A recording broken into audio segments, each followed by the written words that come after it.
Fala aí, pessoal. Agora a gente vai falar do nosso último assunto, que são os vetores. Eu vou clicar aqui, né? E então, o que são vetores, né? Vetores, eles são objetos de múltiplas posições. Na verdade, objetos não. Vamos entender de uma forma assim, uma definição bem simples e baseada no que a gente já viu. Um vetor é como se fosse uma variável com múltiplas posições. Lembra que a gente declarava um inteiro e adicionava o número 2 a ele? Imagina se a gente declarasse, por exemplo, sei lá, um int números, em vez de ser int número igual a 2, eu vou colocar int números, né? E eu posso dizer que na posição um desse números eu vou ter valor 2, na posição 2 desse números, dessa variável números eu vou ter valor 3 e assim por diante. Então, o vetor, ele nada mais é que uma variável, né? Isso de acordo com o entendimento, né, de tudo que a gente já teve até aqui, que é capaz de armazenar múltiplos valores. Vamos entender assim por enquanto. Existe a definição mais formal aí dos vetores, mas a nossa intenção aqui é a gente entender tudo da forma mais simples possível. Legal. Qual é a sintaxe, né, da declaração de um vetor? Primeiro a gente coloca o tipo, abre e fecha colchetes, depois o nome do vetor. Né? Isso daqui a gente está declarando ele. E do igual para frente a gente está inicializando ele. Né? Aí a inicialização é feita com new, continua com o tipo, abre colchetes, abre e fecha colchetes, né? Dentro desses colchetes a gente vai colocar o tamanho. Ou seja, quando a gente inicializa o nosso vetor, a gente tem que dizer quanto de tamanho ele suporta. Já de cara, entendeu? Aí legal. Exemplo de uso. Né? Aqui a gente tem um exemplo de uso da criação e inicialização, né, na verdade, a declaração e inicialização de um vetor com 10 posições. Ó. Int, abre e fecha colchetes, que eu estou falando que é um vetor. Né?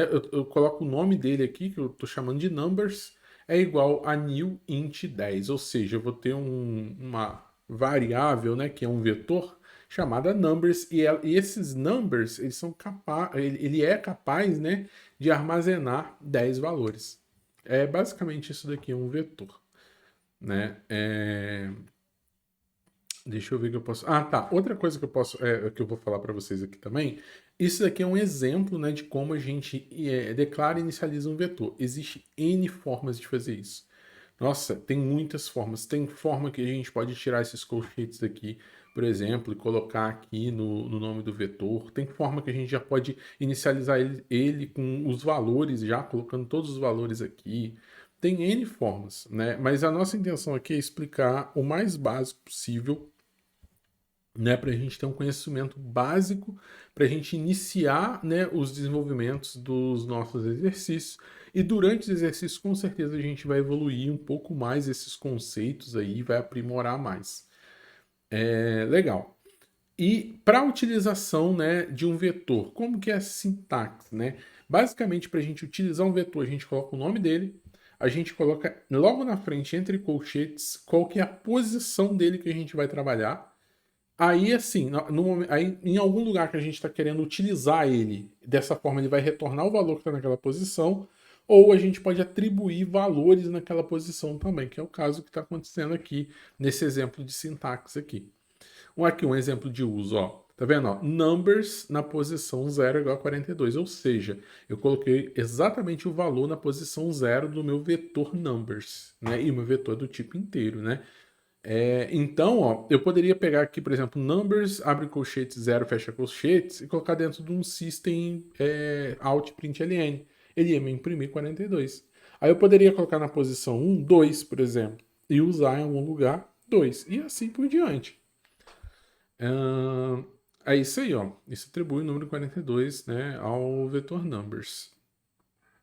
Tá. Outra coisa também que eu coloquei aqui é importante a gente lembrar que os índices de um vetor ele começa com zero. Existem algumas linguagens, né? Se eu não me engano, o MATLAB tem algumas linguagens que o vetor começa em um. Eu não lembro de cabeça, mas tem algumas linguagens, se vocês pesquisarem aí, os vetores começam em 1, mas na linguagem C, linguagem Java, no Python, né? Então os vetores eles começam em 0. A gente tem a posição 0, ou seja, né? Sei lá, se eu quero armazenar 5 números, né, em um vetor. Como o array começa em 0, eu tenho que dizer, né, que o meu vetor vai de 0 a 4, por exemplo. No início a gente confunde muito isso, mas é sempre menos uma posição. Mas na prática a gente vai ver isso daí mesmo acontecendo e tal. Então é isso, gente. O que eu queria falar de teoria de vetores para vocês é isso. A gente vai ver aí mais uma parte teórica, introdução com prática, né? Que são as animaçõezinhas dos slides. E espero vocês aí na próxima aula.